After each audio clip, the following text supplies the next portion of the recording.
This is CBS News Bay Area with Juliette Goodrich. Hello, I am Sarah Donchi in for Juliette. We are expecting some new information in about 30 minutes from now on the killing of Oakland police officer Tuan Le.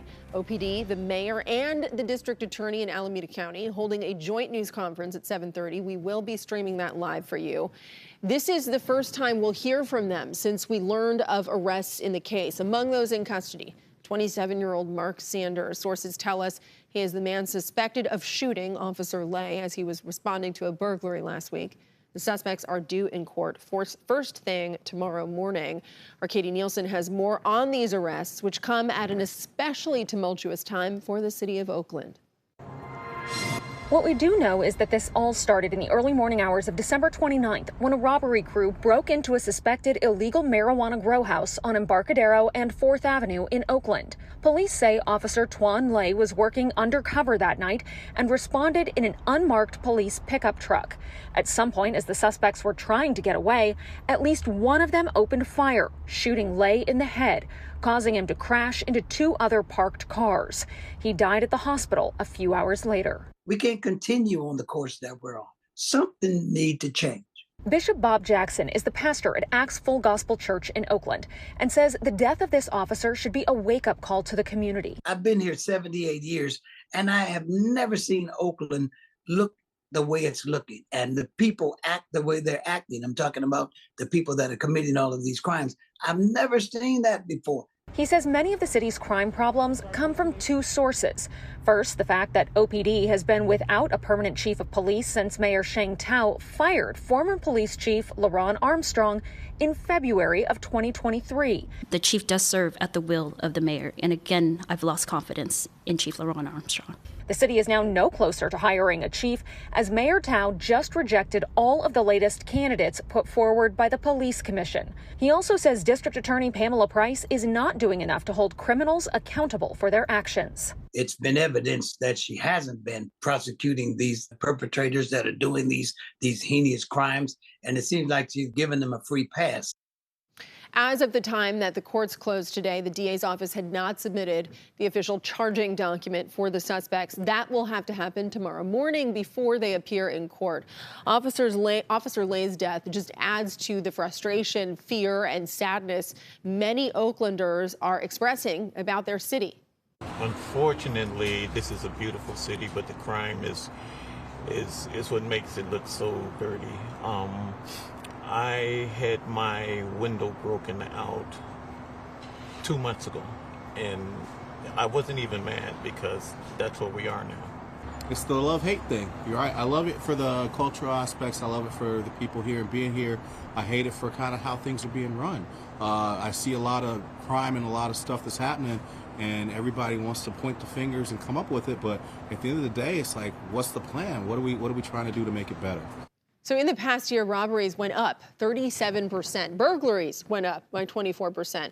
Car thefts were also up 45% to an all-time high. Homicides remained unchanged. Some feel a new police chief would help with the public safety issue. The police commission is set to send a new list of candidates to the mayor, Sheng Tao. That likely won't happen until March. And again, OPD is holding the 7:30 p.m. press conference tonight to discuss Officer Le's case. We will stream that for you live on KPIX.com so that you do not miss it. To San Francisco now, where thieves rammed an SUV right into a Bank of America building. It happened on Balboa Street in the Richmond. Police think the target was the ATM at the bank. Unclear if they got away with any cash. A similar theft happened last month at a CVS store less than a mile away. Those thieves rammed a truck into that store to take the ATM. No word on arrests in either case.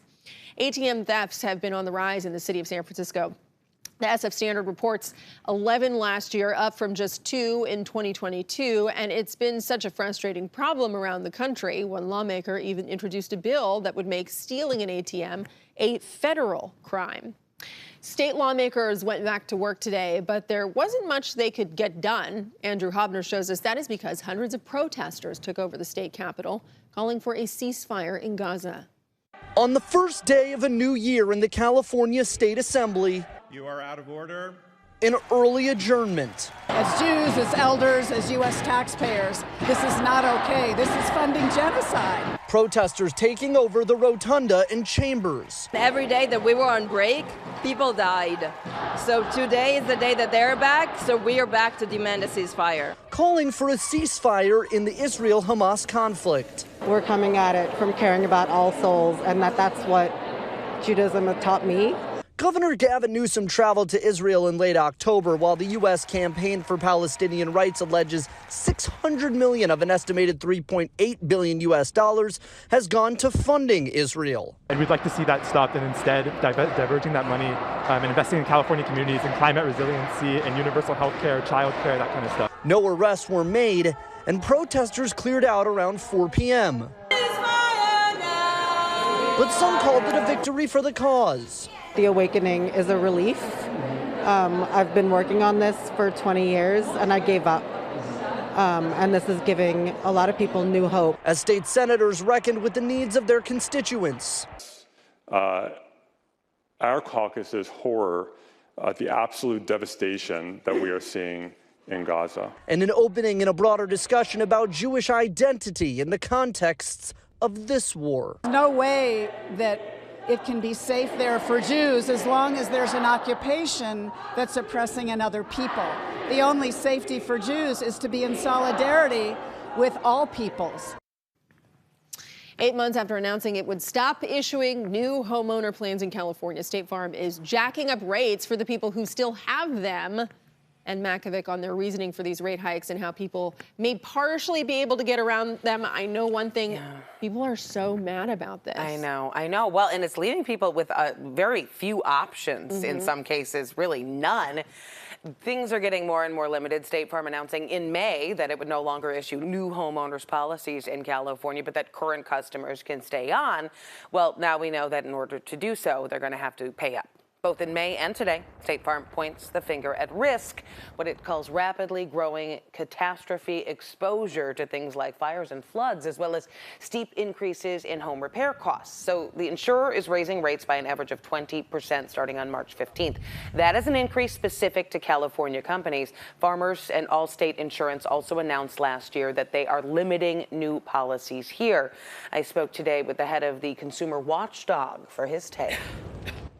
What's happening is a concerted effort by the insurance companies to orchestrate shortages that will force the insurance commissioner to approve rate increases that are not fully justified.